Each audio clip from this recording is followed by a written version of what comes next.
Howdy, everybody. Bob Tallman for No Spin Rodeo. No politics, no BS, just hard-hitting news and rodeo commentary from two of the most trusted sources in our sport. Kendra Santos, Tommy Joe Lucia.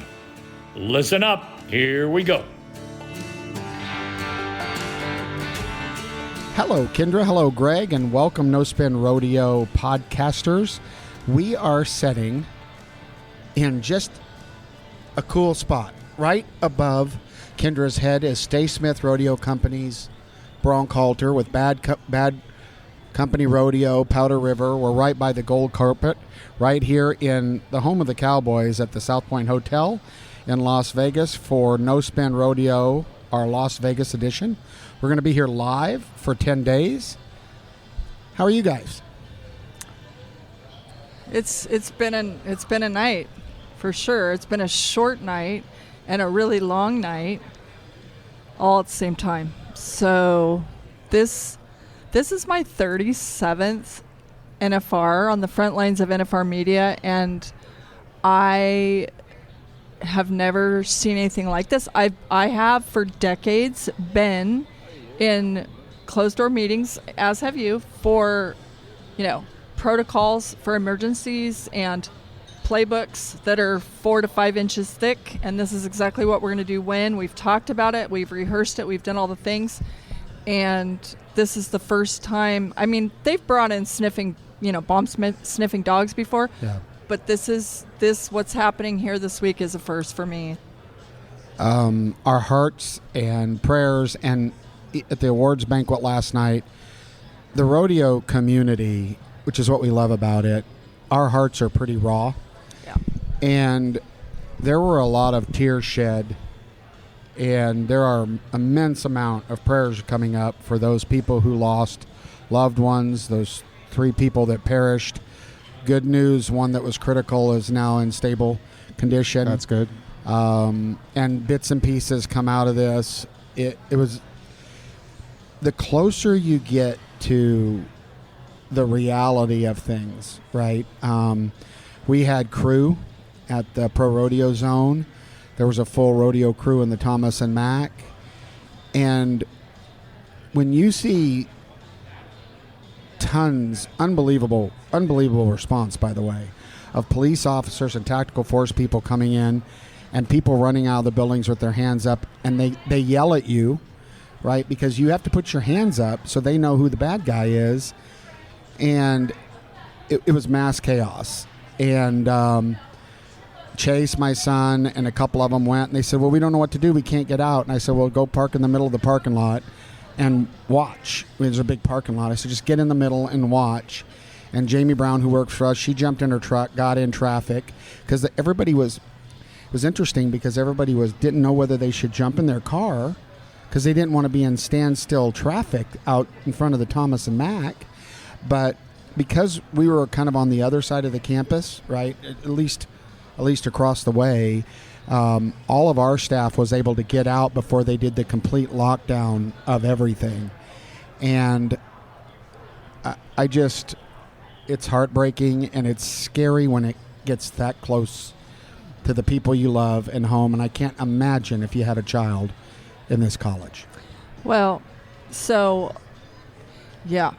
So I think we should back up just a step, half of a step, to say the absolute bare bones basics that yesterday, Wednesday, I don't know, 30 sometimes that I've gone that day and been there where, okay, this is the day that it's a really pretty fun day, after Tuesday night's back number welcome reception, how much fun that night is. Well, then Wednesday is when you get your mug shot taken. If you're a contestant, you get your mug shot taken. We take the top 15 picture, which is a really cool thing to have, as you get older in the rocking chair, to remember the people that were in it with you that year. And then, the Cowboys do their grand entry rehearsal practice, whatever you want to call it, horseback. and it's a hoot. And it's funny. Like, this is the day that, I've seen Clay Smith show up on a pony. I've seen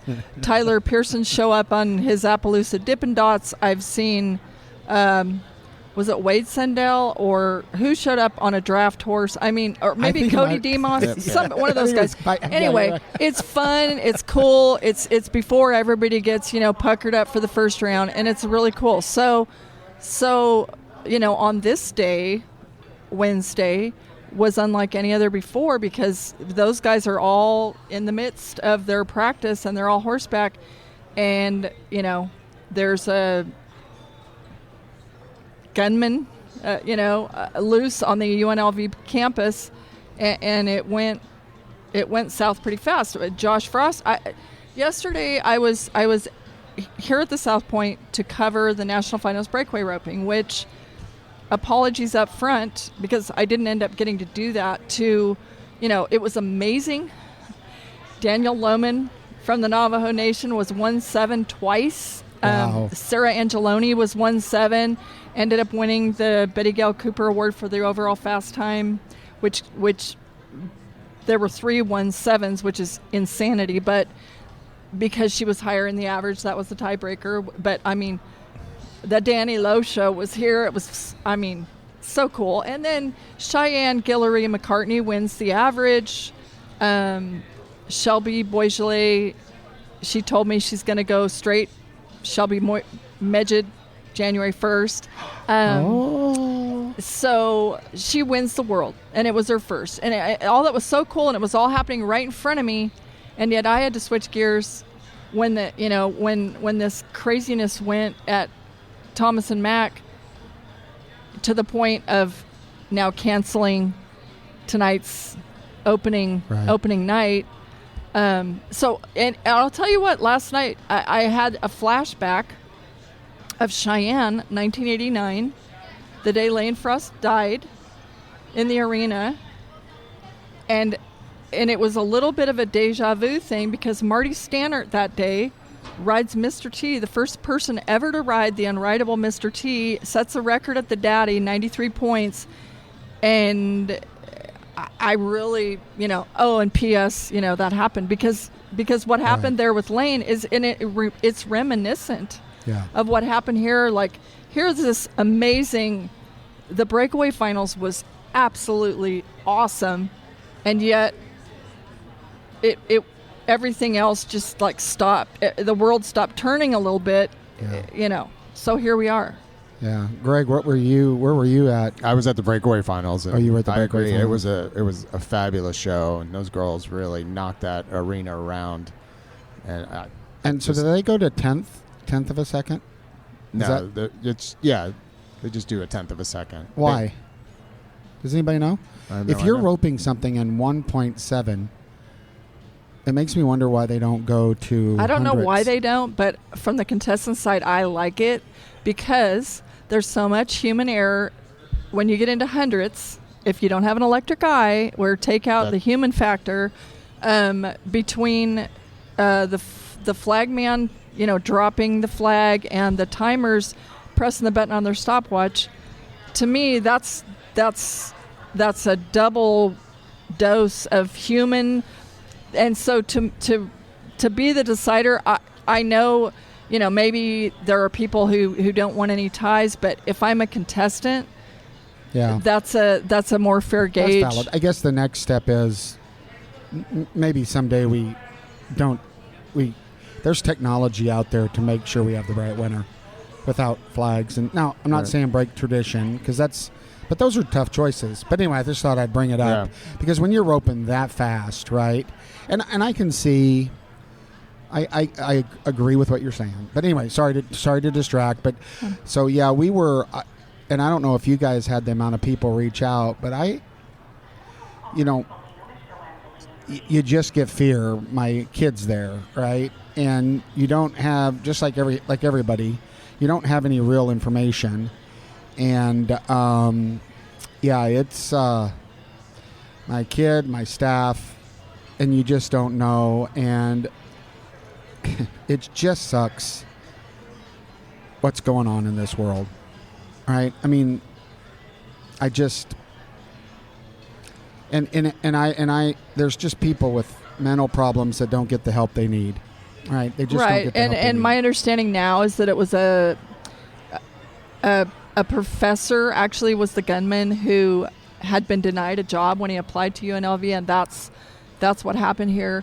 I will say this, our rodeo family, we are people first, and the one thing I've heard just about everything since this all went down and talk about not having tonight's rodeo.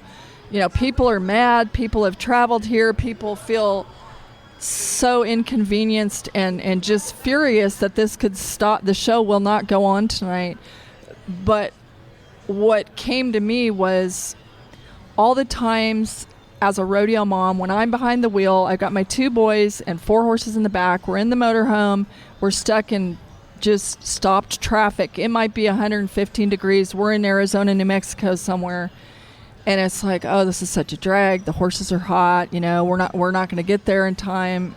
And then you finally creep your way up to the wreck where they're hauling. I remember seeing a absolutely disintegrated motorhome on the side that had burned to the ground, and you could see little kids' shoes on the side of the road. Oh. And so you go from, oh, this is such a drag. This is ruining my day. It's an inconvenience, to saying, dear God, we are okay. Amen. We get to see tomorrow, and those people's children are gone. Amen. So perspective is always helpful in these situations, and we will come to a conclusion. And I don't know if you want to discuss those. The conclusion, there are people behind closed doors right now, Las Vegas Events and the Professional Rodeo Cowboys Association. They have some really tough decisions to make. That it's going on at this very moment we're talking. You want to go first? I've heard a few different scenarios. Well, I can mention so they're in closed doors now. Taking a quick step back, initially through my head. So there's a couple things that went through my head. Can you have this event with loss of life there initially, right? But how can you not have this event, right? How can you not? And at the same time, how do you do that respectfully, right? And it's very, very tough. But they're in closed doors, and here's what I've heard, and we'll counter it with what you've heard. I've heard that the city of Las Vegas prefers doing just 9 rounds and refunding. And this is hearsay. This would not be fact. And refunding the first perf, which would mean an asterisk by the history books. Keeping the money the same, all the money stayed the same. It would just go to 9 rounds. That's what I've been told. Or would the money be split up, just like basically evenly, prorated, spread out that's over what I the understood. rounds and the average? Correct. Okay. So equally spread between the positionings, right? Okay. And or adding a performance, a matinee, which I've heard for the first Saturday. I think it's the first Saturday. I would assume that if you're going to add a second performance, you would add it early. And so that's the 2 things I've heard. What have you heard? And then we'll talk about kind of our thoughts on maybe the best direction. Okay. Well, first, my phone always blows to smithereens with cowboys, cowgirls, sometimes mostly cowboys. So that's mostly who I'm hearing this from. I've heard a couple of scenarios on the money that were just thrown out there as possibilities. The first one I heard from, these are Hall of Fame type people, people with a minimum, I'll say a minimum of 20 to 30 NFR qualifications type people, multi-generational qualifiers.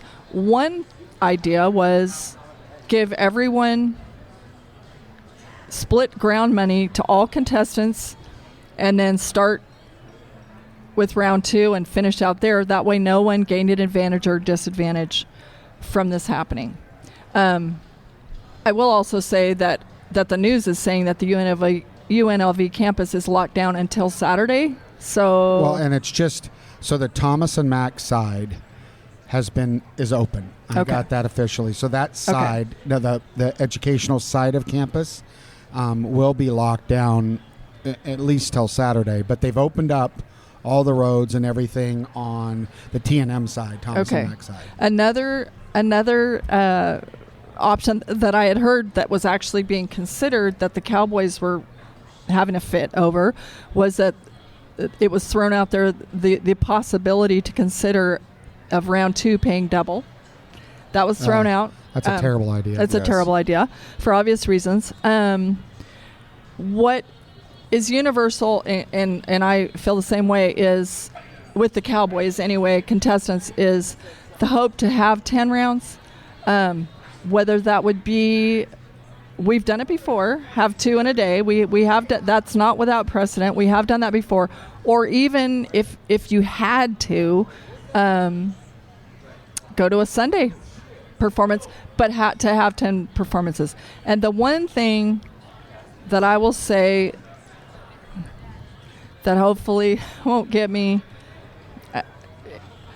from the Cowboys' perspective, for many years now, everybody on the inside of the world of professional rodeo knows that there are some people who would love to change it to where all contestants compete in the first 9 rounds, and then the 10th round is basically almost like a shootout type situation. 5 people are dropped, one scenario, and only 10 guys do a shootout situation in the 10th round.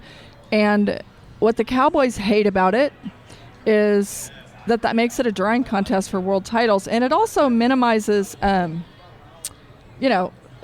importance of the 600 rodeos in the PRCA. That from the committee side, they're like, well, now wait a minute, if we're Houston or San Antonio or Pendleton or Denver or whoever you are, Salinas, we matter too.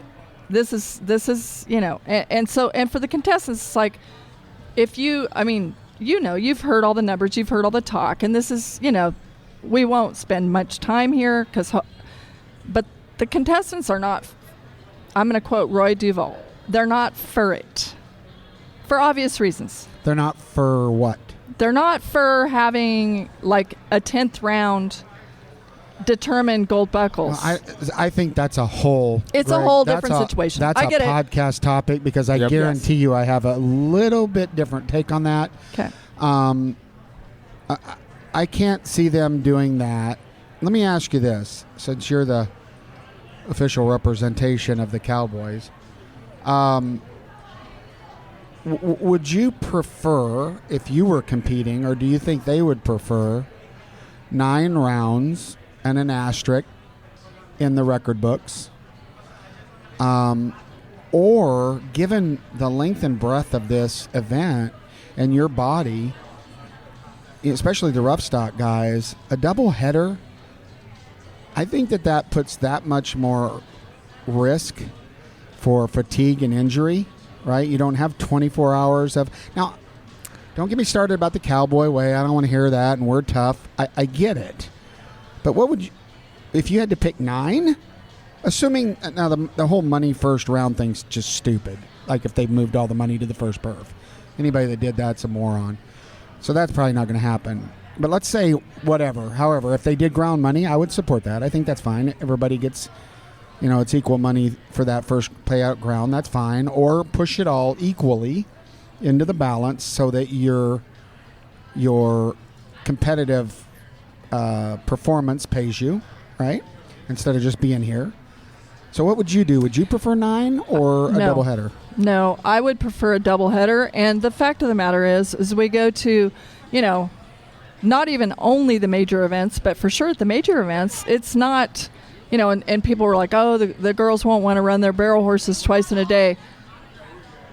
They do it. They did it at but that doesn't mean major it's right. events. It's good. Yeah, but they'll do it. I believe they would prefer to go twice in one day, which also is not without precedent. It's like they do that multiple times in the course of a year in order to have a 10-head average, because of course the 10 head, maybe there's an eliminator steer in the steer wrestling, and if you only have 9 rounds, maybe that steer has a lot more impact on the overall, on the World Championship race, on the NFR race. It's like, it's pure. We're here for 10 rounds at our Super Bowl, and I believe that's the best option. And I understand what you're saying, that it's going to impact, some people will be inconvenienced with travel. I understand all that. What to do Sunday? Sunday doesn't work. No, that's fine. But two on this first Saturday, I think is a great option. I can understand Sunday from the Cowboys' perspective potentially, right? Because they drove here. But if you look at all of the elements attached to the NFR, from the trade show to the vendors to the flights, right? Right. That the room blocks. I agree with you. This Saturday is a better option for all reasons. It's a logistic nightmare. Even though I think from a Cowboys perspective, Sunday matinee would be great. Okay, I think that makes sense there. But if you couple all of it, that's kind of mind-boggling to do that. Also, the addition of, say, this Saturday, if we went twice, that would prevent Las Vegas Events from having to refund an entire performance of tickets, right? That's correct. True. So to me, that's also a win. But I love it when everybody can win. Everybody in the situation can win. And to me, the PRCA, the contestants, which I'm all about, first and foremost, Las Vegas Events, it takes everybody to make this go round. But to me, everybody is made whole by doing that. And if you do it this Saturday, everybody's relatively fresh. Right. So I think that is the most efficient way to have 10 rounds, which I think is preferred to 9, in my opinion. Greg, do you have any thoughts on this? My opinion would be to do the early matinee on a Saturday. I feel like, being early in the rounds, it wouldn't have that much effect on, the athletes, and they've done that before. And so riding an extra 1,800-pound bull twice doesn't have any effect on that. Well, you can get hurt at a one-header. You can, but why push the envelope? Well, this is the NFR. This is their chance. Re-rides. Guy's going to jump back on an 1,800-pound if he wants the money or not. Yeah, well... 10 shots. That's what they're here for. Okay, that's fine. But there is... The flip side of that could be... I'm not deadly advocating this. I'm not passionate about this. But this is a unique situation. It's a unique year. I would say 90% of the time the right guys will win in 9, then 10. 90% of the time. Not all the time. But mostly it's consistency, right? It's really consistency. There are anomalies given. So I'm just saying that I don't... Here's the thing. A couple points. It'll be interesting to me to see how the administration, all of it, not just the PRCA, but do they survey the athletes? At the end, I'm interested in seeing. Did they do a formal survey? I hope they do. I hope they do. We've narrowed it down to 2 or 3 options. What's your preference? Now, I don't know that, given everything that's involved, that can be the deciding factor, but it should be strong in the decision. Yes. Not relying on the event reps, which I understand the process, right? But whatever's the best way to not lose money. Yeah, well, exactly. Money drives everything. But for many, many, many years, until very recently, there was, as you know, a contestant meeting held at the backside of the Thomas and Mack. This might be time to bring that back. I understand why it was stopped, but get everybody in a room for an hour. Well, I don't know. I get it, but those turn into disasters. Here's the deal. The technology is there, right? To put this in the palm of that competitor's hand and let them sit on the side of their trailer and figure out what's best for them and vote. Yeah. Instead of, you guys know, you get into a room with all those contestants, and the ones that probably are thinking about it the most won't say anything, right? And the ones that are just, no offense, but they like to talk and think they know everything are going to control the Yep. meeting. I think you should survey them. I think they should get. And no, certainly, I mean, that'd be wonderful to do that because this is the Professional Rodeo Cowboys Association and they should have a voice. But again, like if you don't have the 10 rounds, I mean, which, you know, the eliminator pen comes into factor, you know, the TV pen, you know, okay, I'll say, like in the timed events, I guess I'm not 100% if this is true in the rough stuck events. There's one set of calves and steers that goes 4 times. The contestants vote on those. If you have 9 rounds, you're gonna have each pin go 3 times and not a 4th time. Well, whether that's a good thing or a bad thing, but it does take out the idea of spreading it out over 10 rounds and the gamesmanship and strategy and the, you know, all of it. It's different. We hate different. If old heads, different is better, I would say it's you cool. kind of fit in the legends category.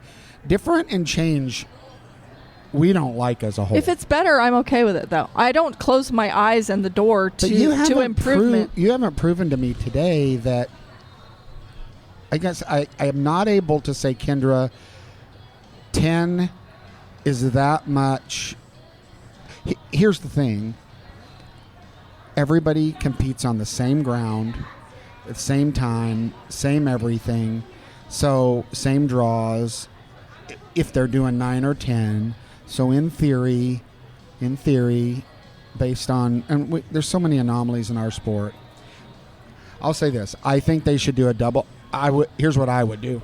I would do the doubleheader on the first Saturday. I would too. For the record. We agree. Yeah, but I don't think the 9 is Bad. beyond reason, and there probably are things that our little group here in the corner at South Point hasn't even absolutely. Yes. There are always things that we don't all know about, and I would love to see a little bit of transparency when it's possible when they release this information. I know you can't tell all about everything, but just so that people understand, the facts are usually actually in the favor of the people releasing the information. I mean, this is why we came to this conclusion. Fair enough. I will also say on the money, if they do determine that 9 rounds is the way to go, rather than the top-loaded round 2 or ground money even, I would strongly prefer to take the $11.5 million, the part of it that goes to the contestants, and split it up evenly between, if it were to be 9 rounds and the average, to have it impact the 9 rounds and the average evenly. Yep. That would be the most fair way that I could see dispersing of the entire pot of money here. Also, what is it not with the stock contractors that they get paid per out? Yeah, they should get paid, period. Okay. They brought their animal. Yeah. Fair. I mean, Yep. they brought their animal. Their animal was there to compete. Right. That, you know, and I think there are bonuses and buckles, right? So taking a round away in that situation really impacts the stock contractor. Right. So I 10 can rounds see that. seems like Seems like the right the best answer. thing to do here. Now, back to, you said something about transparency. I'm going to challenge you a little bit. I'm not convinced that the powers that be are as non-transparent as they are non-efficient in communicating. Because isn't it interesting that we will all know what's going on right here in South Point somewhere in a corner before it's released? So that makes you wonder, is it a transparency issue in a lot of these cases, Kendra, or is it a communication issue, right? How are they getting... It's a communication issue that makes you look like you're not transparent, Correct. which makes you look like you're hiding something, when in fact, laying the facts on the table like we did with the team roping NFR qualifier discrepancy, A, B, C, here are the facts, here's where we're at, and then we had a complete overturn. Okay, here are the facts as we know them today, but those facts, they are the facts. They are the facts. They are the facts. And to keep them under wraps, you're not doing yourself a favor. I mean, it'd be one thing if they were doing things, below the table that were slimy or unethical or against the rule book or something. Well, I can see you don't want that out there, but that's not the case. No, that's what I'm saying. I don't... you hit it on the head. I think that their lack of efficient communication in a efficient pattern causes you to. It's like the person that pleads the fifth. And you plead the fifth, you're guilty, right? I mean, if they should learn. Like you're a journalist. You do that. I don't care how. Right. And At your least attorney makes says, you look really guilty. yeah, and usually sometimes it's the right thing to do because words get turned around. But that's why you have to have an effective communication staff, that people that understand how to communicate, people that know what to say so it can't be distorted. And I like what Hambone Hilton said at the awards banquet last night. It's true. In our sport, we have it feels like the biggest group of experts that are not actually having blood in the game. And I'm even talking about, all of them, from the I don't know, the saddle horse director, right? I mean, and so, but I think I just want to, I feel like this administration is more transparent than past, but terrible at communicating. That's what I think. I do think they're more transparent. It feels like to me. Now that, I think they do. Yes, and this administration has been very fair and forthcoming with us. Yes. Yes. Which is absolutely appreciated. And I just, again, the Professional Rodeo Cowboys Association, at minimum, the people that the PRCA is there to serve, which is the contestants and the stock contractors and the sponsors and the committees, and I mean, open communication every chance you get is the right play. Yeah, because people are working really hard to do the right thing. Yeah. So, and no one gets it right 100% of the time. Nobody's perfect. None of us is perfect. But if you're trying really hard and you say, this is why we're doing this like this, that's like the best you can do.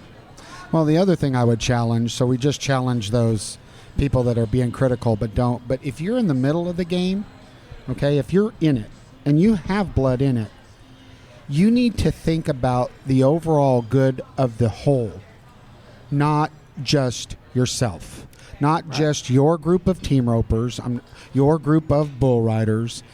Think as a community here, because there are fans that have came out here. There are sponsors that are spending millions of dollars to support you and the industry. So for a change, right, we understand you should voice what's best for you, but support what's best for the whole. For the sport. And if we all support what's best for the sport, ultimately it's best for all of us. Amen. Yes. I agree.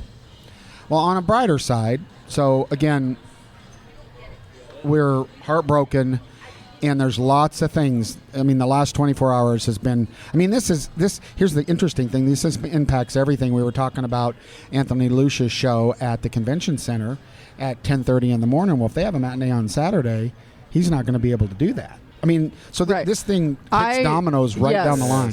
And I'm helping to produce a show, Rodeo Deep Dive Daily, that's live on the Cowboy Channel from 1:30 to 2. And same, if there's a Saturday matinee, then that show's not happening. So we've worked, for months to get this all together and have these really cool shows. But again, for the greater good is the show goes on and we have 10 rounds. Well, I would ask that the fans, supporters, be understanding of a very unique and heartbreaking situation. Be thankful that you're safe. But we did kick off the week before yesterday with a lot of fun stuff. If you haven't ever come to the NFR in advance, I don't know what time. When did you get here? Monday. So Greg and I got here Saturday. Yep. So we're here for 3 weeks.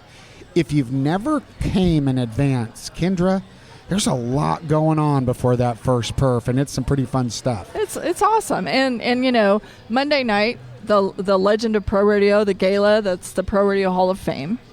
Cool.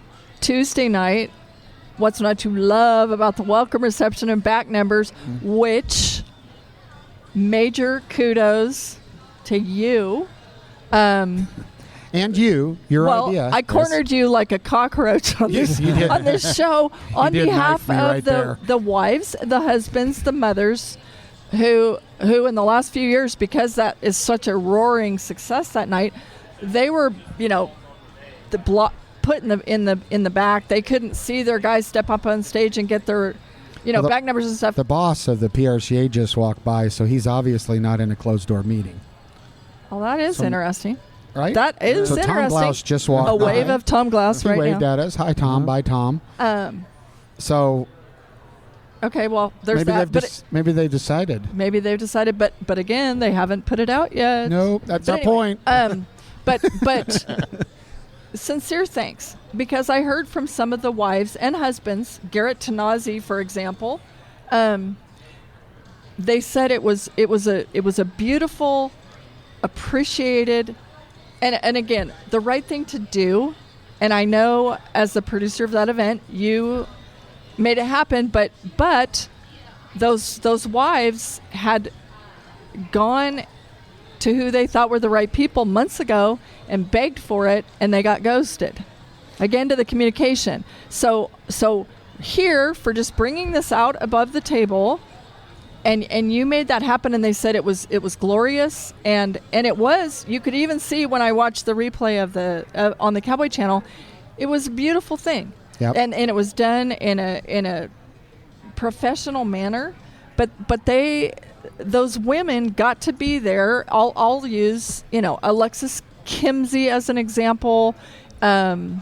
Sage got to take Steele up on the stage, or another one? Tuff Cooper got to take Little True Fashion up on the stage, and Tiffany and Alexis got to be front and center. They got to high-five their cowboys. They got to video their cowboys. That's priceless treasure footage for the rest of the time for their family. They got to be a part of it as it should be, and it was done in an orderly, professional fashion, and you made it happen.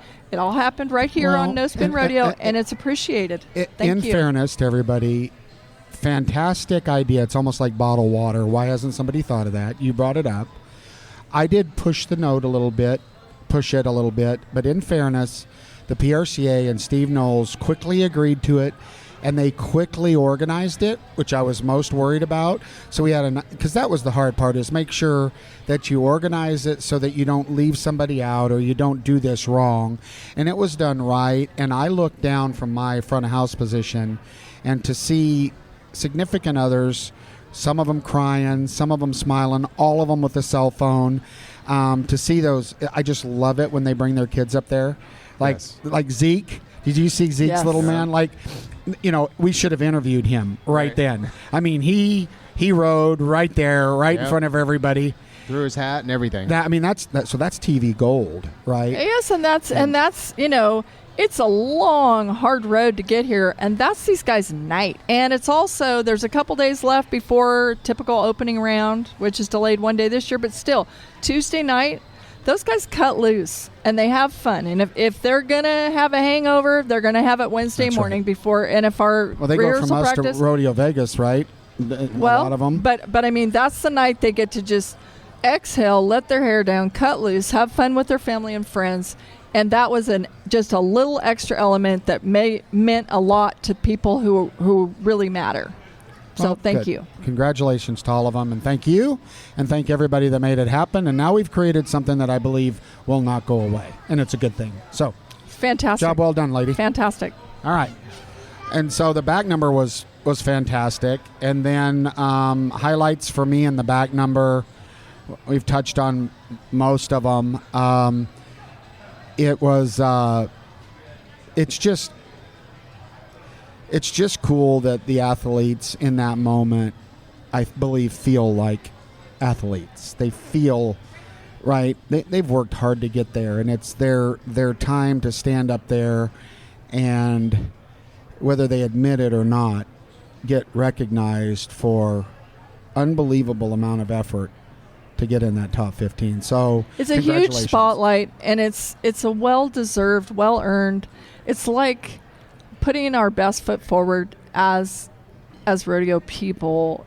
It's super cool. And then fast forward to last night's PRCA Awards Banquet.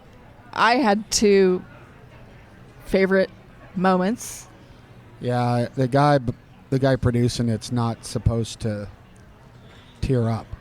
Okay, well, so in order, I'll go.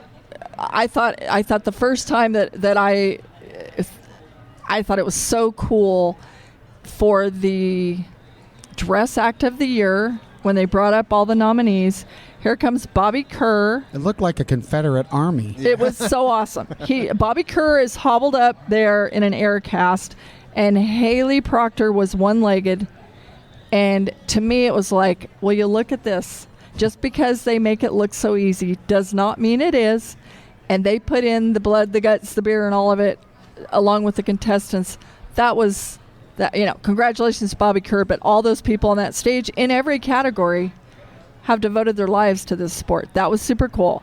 The absolute cherry on top last night for me, which I had, because of everything that happened yesterday, I had to retreat to the hotel room and watch it here at the South Point on the television in my hotel room while I cranked on a deadline. But when the announcer of the year nominees were on the stage, when they announce Anthony Lucia's name, I stop what I'm doing.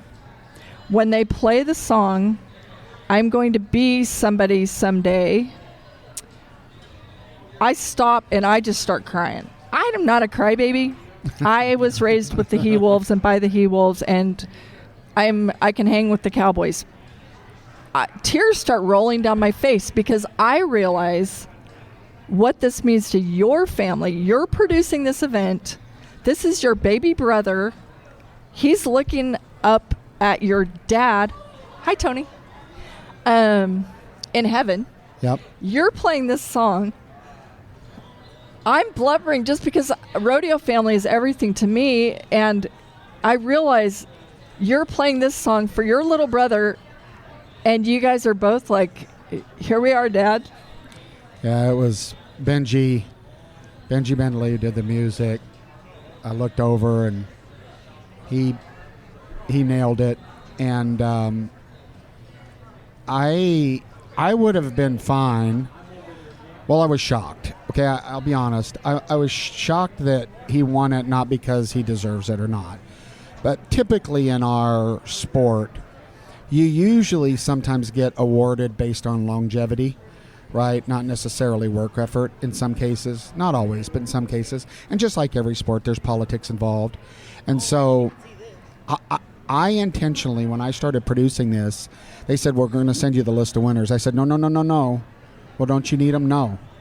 And what we made a couple changes. I said, you put the list of winners in an envelope and it doesn't get open, because there used to be a lot of drama around the awards because it got out early who won, and then the nominees wouldn't show up, and there's still drama about that. I get nominees all the time that says, we don't want to go on the stage. Well, then don't go on the stage. But maybe if you're in the top 5, you should go up there and be proud, and you shouldn't be a little bitch if you didn't win, right? Just go up there and you are top 5. You need to be proud of that moment. And so they're envelopes. So everybody texts me, they call me, hey, I need to know, should I buy a ticket? And I can, without lying, say I don't know. So the truth is, I did not know. And I'm sitting there and I'm scrolling through our timeline for the next queue, and I heard it, and I just paused, and I was in shock, and I think I said something I shouldn't have. And I sat there for a minute, and I was good. Right? I was like, wow, that's fantastic, because they all work hard. But Anthony works really, really hard. But then Anthony refers to when Dad... So this is an interesting story. So there was a time in our family life where Dad and I, imagine that, didn't see eye to eye. And it was about 7 years where collectively we decided we just weren't going to talk to each other. And Anthony was with Dad, because if you know how the Lucia clan works, he was still on Noah's Ark. And so Anthony calls me that year and says, I bought you a ticket to the awards banquet. And I said, okay, thank you, but I got a lot going on. He said, just come to the awards banquet, because Binion Survey had told him, make sure your family's at the awards banquet. So I reluctantly came because, as you can imagine, 2 Lucias, me and Dad tying up isn't a good thing. So I reluctantly came, and when Anthony mentioned the story, because I can remember it crystal clear, I'm sitting by Anthony, we're sitting there, and when Dad said, "This is all great, but what matters to me is my kids," and he means all of them. In his acceptance speech for which award? Specialty Act of the Year. Specialty Act of the Year. The first out of 3 that he won. Was that for In His Glory or the monkey? I think it was In His Glory. Okay. I think. And he pointed down to us, and Dad wasn't really great about giving credit, but he knew that we were the ones building the sheep trailers, taking the dogs, washing them. I mean, we worked hard, right? And we were proud of it. And that was a special moment. And when Anthony said it, it just all came back. Because the room was changed. I changed the room when I started producing it. Right. The stage in, Greg, where you guys are all producing back there, that was the stage. And then it was a really long room. So you would be like, you could be 7 miles away from the stage. Like you didn't even feel like you were in the same game. And I can remember the lights. I can remember Dad. I can remember him tearing up. I can remember Anthony. Listen, Anthony has 2 fire hydrants in each of his eyes. He's got his emotions come out right now. Yeah. And I'm a little slower at that. And I remembered that exact moment. That's when I broke down, was when he said that, and collected myself. But little things, him with his hand around Bob Tolman going up the steps. So now I'm going to cry because of Tolman. Bob Tolman is the amount of respect that I have for Tolman, probably because I've known him since he was a baby. Him going up those steps with Anthony, right? You're talking about legend in the making, together, an immense amount of mutual respect, right? Him helping him up, Tolman taking his hat off. And you know what's so cool about our sport is when you look over at Tolman, he and all of them, they're legitimately, right? They're happy. Well, and one of the things that makes our sport like none other and cooler than any other is the fact that it doesn't matter if you're a bull rider, a bulldogger, or a rodeo announcer. Nobody holds anything back, and so we are a may the best man win sport, and so Tolman hasn't held back advice and ideas that of how Anthony could be better and do better and just keep raising the bar. So it's like when one of us wins, we all win, because say for example Tolman, he had a lot to do with it. The other day when I was at the induction ceremony in Oklahoma City, Rob Smets appears out of nowhere when Skipper Voss is going to go up on the stage, and Skipper struggled a little bit when he was on the stage. Well, guess what? Rob saw that, because Skipper's had a lot of concussions. Right. Rob saw that. He went up on that stage. He took a chair up there, and he showed people, spur of the moment, impromptu. No one asked him to do it, but he saved the day for Skipper Voss, one of his mentors, by showing us with a chair the step-through move that Skipper Voss taught Rob before Rob went on to be one of the goats of the bullfighting game. And it was the most, it gives me chills right now to think of it. It was the most heartwarming display of exactly what we saw with Bob Tolman and Anthony last night. Yeah. It's the same thing, and it's so cool. And I can also relate to what your dad said the other day at the Cowgirl Hall of Fame. You know, about my career, it's the greatest thing in the world. I've been the luckiest person of all time to love what I do so much. But my sons, Lane and Taylor, are the absolute joys of my life, and nothing in my work life is even in the same galaxy. So for your dad to say, what exactly did he say? He said, "This is great, but it's all about my boys down there." Right. And but you're right. And you in turn feel that way about your boys and Absolutely. your grands. But, people talk about, we know in this sport, and if you're a listener and you're just now starting to learn about rodeo, there's a secret sauce, which Greg could probably comment on this because he came in from rodeo outside. There is a connection. There's a compassion and connection of our rodeo family. That's like, Greg, behind the chutes, like, it's different. You've been to a lot of different sporting events. Isn't it different? We're different. The amazing thing about the rodeo is you work with all these different people all year long, and you come to one spot, and they're all there. And you can't walk through a hotel, you can't go through a casino, you can't be here without running into somebody that you've worked with. And it's like the camaraderie is just amazing. And I don't feel that in any of the other industries. I mean, there is people that you work with often, and you see them on the job, but there's no one place you go where you're not necessarily working together, and you can have that interaction without a job being on top of it. And the access. There's a kid named Logan who he flew into town yesterday from where he lives in New York City. He's here to do social media for Teton Ridge. This is literally, the NFR is his first rodeo. And I said, what you are going to love, he came from Barstool Sports, what you're going to be blown away by is the access to the athletes in our sport. It is like none other.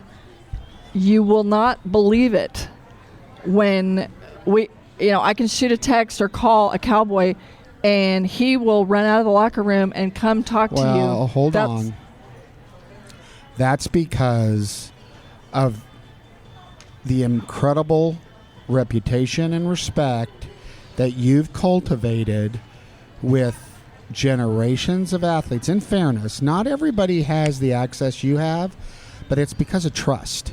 So depending on, I don't know this slogan, but there is more access than any other sport. But in fairness and credit to you, these guys trust you to the point of, so Thank you. No, it's just true, but that's a cultivation, and that's you've never not done the right thing, and honestly, and so I agree with you. There's more access than normal.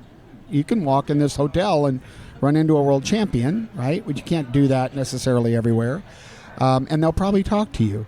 But in fairness to you, what you've done to develop relationships, and I'm talking about, Trevor, they'll call Trevor and he'll say, Kendra, there's a reason, right? And you're talking about a very protected, credible individual that Trevor's really pretty shy, really. He doesn't, and so hats off to you. And again, we're not very good at patting each other on the back. It sounds like we're doing it today. And I don't, but that's the truth. So he's going to have to earn that access that you have. Well, anyway, thank you. So we're I know you've got to run. It's 10:48, but there's a handful of things.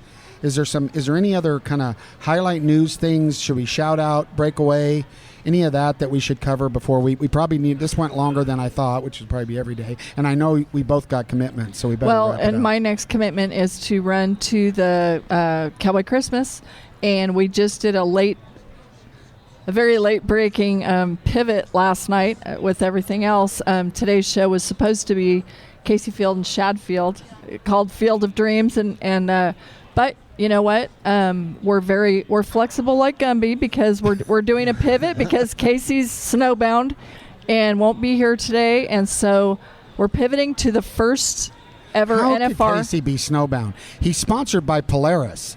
Don't they have a machine? Come on, Casey. I'm not going to sweat on him because I love it. Get on your Polaris and get down here. Anyway, so we are going to do a pivot, and I'm lucking out that Shad is going to come represent their father. In 1985, when we moved this rodeo to Cowboy Town, Louis Field was the king, won the bareback riding, won the all-around world titles, and I'm off to herd a few cats of other world champions from 1985 when we first got here, and so far it's looking like Joe Beaver's going to leave the WPRA luncheon, which he's emceeing, in time to skid in when we go live at 1:30, and Oat Berry is going to join us, and my next move is to run through the Coronado Cafe and see if I can spot Brad Germanson, because I'd love to round it out with another of the world champs from that year. Well, really quick on Shad Mayfield. We just moved to Lipan. Shad Field.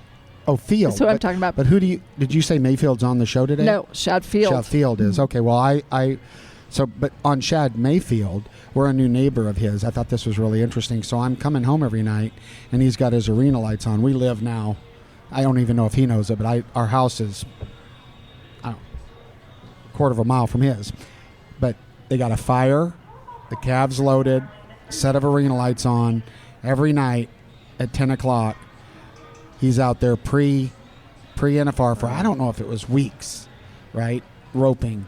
Right, I saw a fire there, and I just thought, a lens here, right, from a distance, right, in the middle of north central Texas, preparing for his goal. So, side note, but the Shad threw me a little bit. I know, and I know right where he lives, so now I'll have a clue kind of where you live. You can walk from his house to mine. NFR bronc rider Jeff Switzer lives nearby, which was why I was in that neighborhood. Well, now you got a place to stay if you want. That's awesome. You got rooms. So anyway, well, thank you. Any top line other things that we didn't cover that fans that aren't here need to know? I think the next thing we all need to keep our eyes out for what's coming next here, and what the play will be, whether that means round one is Friday night, and I'm just still hopeful that we will manage a way to have 10 rounds here. I agree. So thank you all. Thank you, No Spinners, for joining us. Thanks everybody that stopped by and said hi here at the amazing South Point Hotel. We're by the gold carpet right across from the Coronado, by the way. I had the Nebraska Benedict in there, which is a steak filet Benedict. I love everything about that place, but that was like, try it. Oh my God. Great. Thank you, Mr. Growney. Thank you all for being with us today. Thank you, Kendra and Greg. On behalf of all of us, again, our hearts, prayers, and condolences to the pain of the UNLV campus. And we support you. We are praying for you. God bless all of you. Kiss the ones you love. And we will be here for 9 more times, which is a lot for us. Thank you, Greg, for putting this all together. From us to you, have a safe day, and we'll see you tomorrow morning.